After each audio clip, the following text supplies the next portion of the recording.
the oval portrait. The chateau in which my valet had ventured to make forcible entrance rather than permit me in my desperately wounded condition to pass a night in the open air was one of those piles of commingled gloom and grandeur which have so long frowned among the Apennines, not less in fact than in the fancy of Mrs. Radcliffe. To all appearance, it had been temporarily and very lately abandoned. We established ourselves in one of the smallest and least sumptuously furnished apartments. It lay in a remote turret of the building. Its decorations were rich yet tattered and antique. Its walls were hung with tapestry and bedecked with manifold and multiform armorial trophies, together with an unusually great number of very spirited modern paintings in frames that not only played with their main surfaces, but in the very nooks of the very bizarre architecture of the chateau, rendered necessary in these paintings my incipient delirium perhaps had caused me to take deep interest. So I bade Pedro to close the heavy shutters to the room, since it was already night, to light the tongues of the tall candelabrum, which stood by the head of my bed, and to throw open far and wide the fringed curtains of black velvet which enveloped the bed itself. I wished all of this done that I might resign myself, if not to sleep, at least alternately to the contemplation of these pictures and the perusal of a small volume which had been found upon the pillow and which purported to criticize and describe them. Long, long I read, and devoutly, devotedly I gazed. Rapidly and gloriously the hours flew by and the deep midnight came. The position of the candelabrum displeased me, and I outreached my hand with difficulty, rather than disturb my slumbering valet, and placed it so as to throw its rays more fully upon the book. But the action produced an altogether effect unanticipated. The rays of the numerous candles, for there were many, now fell within a niche of the room which had hitherto been thrown into the deep shade by one of the bedposts. I thus saw in vivid light a picture all unnoticed before. It was the portrait of a young girl just ripening into womanhood. I glanced at the painting hurriedly and then closed my eyes. Why I did this was not at first apparent even to my own perception, but while my lids remained shut, I ran over in my mind my reason for so shutting them. It was an impulsive movement, to gain time for thought, to make sure that my vision had not deceived me, to calm and subdue my fancy for a more sober and more certain gaze. In a very few moments, I again looked fixedly at the painting.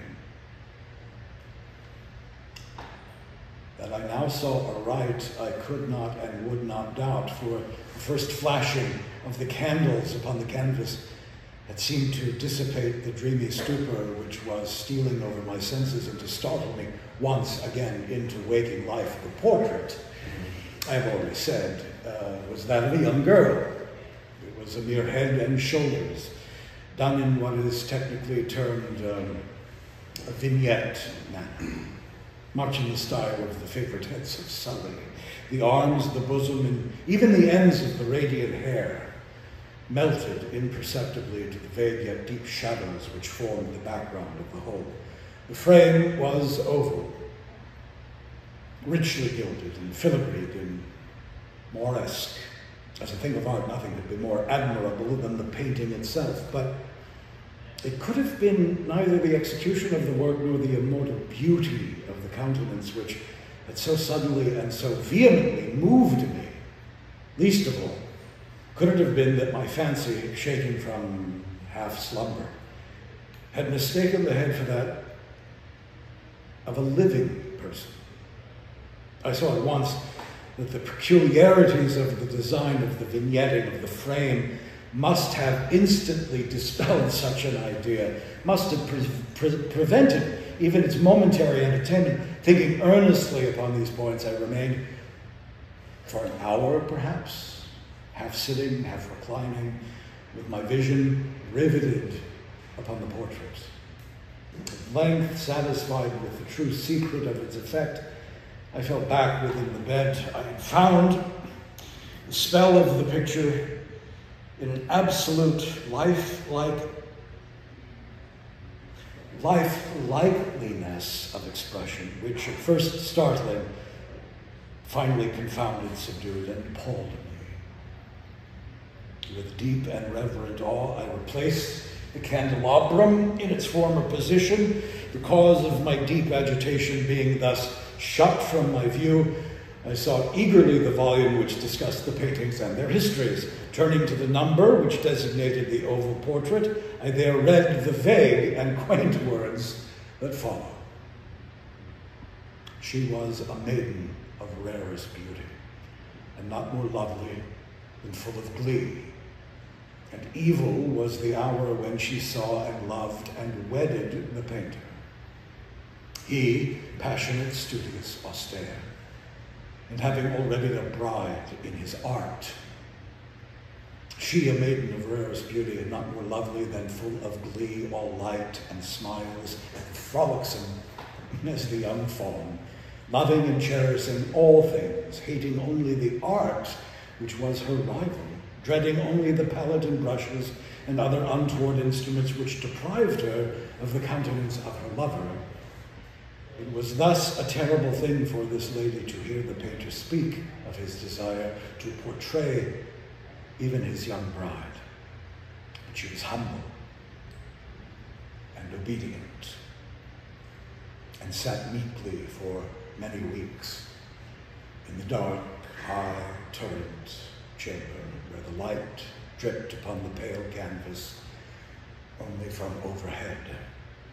But he, the painter, took glory in his work, which went on from hour to hour, from day to day, and he was a passionate, a wild, moody man, who became lost in reveries, so that he would not see that the light which fell so ghastly in that lone turret withered the health and the spirits of his bride, who pined visibly to all but him.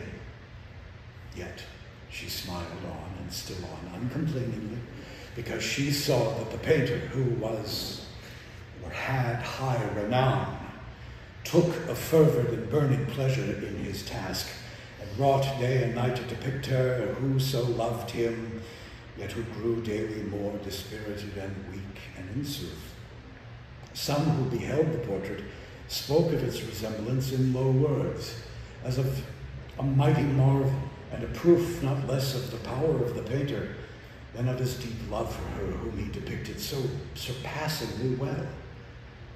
But at length, as the labor drew nearer to its conclusion,